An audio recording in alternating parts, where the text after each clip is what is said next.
নমস্কার, আমি আচার্য শুভজিৎ।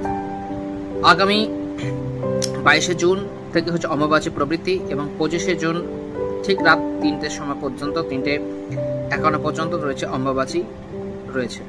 এই অম্বুবাচী কথাটি হচ্ছে একটি গুরুত্বপূর্ণ রয়েছে এবং তার সাথে সাথে এই বছর যে অম্বুবাচী যেটি পড়ছে তার মধ্যেই কিন্তু পড়ছে মঙ্গলবার কিন্তু অমাবস্যা, অর্থাৎ এই দিনকে কিন্তু কোনো রকমের কিন্তু পূজা কিন্তু হচ্ছে না।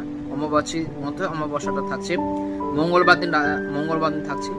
অমাবাসী পড়ছে 22শে জুন রবিবার দুপুর 2:48 থেকে। আপনারা যেটা করবেন এই 4টি দিনে অতি অবশ্যই, যদি আপনাদের বাড়িতে বা কোনো জায়গায় আপনাদের গৃহ মন্দিরে যদি কোনো দেবী বিগ্রহ যদি থাকে, সেই দেবী বিগ্রহের বস্ত্র রেখে আপনারা পূজা করবেন। অতি অবশ্যই কিন্তু পূজা নিত্য সেবা কিন্তু চলবে।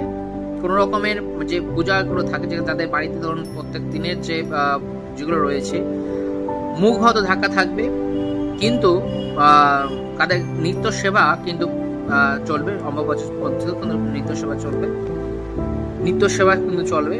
তার সাথে সাথে চলবে যারা আপনারা এই অমাবস্যার সময় আপনারা বিভিন্ন রকমের দেবীর যে শক্তি সেই দেবী শক্তির কৃপা লাভ করার জন্য আপনারা মায়ের বীজ মন্ত্র যদি না জপ করতে পারেন, বিভিন্ন কালী মায়ের যদি আপনারা গায়ত্রী মন্ত্র যদি আপনারা উচ্চারণ করতে পারেন, খুব ভালো হয়। দেন আপনারা ওই দিন এই কটা দিনে আপনারা জপ করতে থাকুন, দেখবেন অনেক ভালো রেজাল্ট কিন্তু আপনারা পাচ্ছেন। ভালো থাকবেন, সুস্থ থাকবেন। নমস্কার।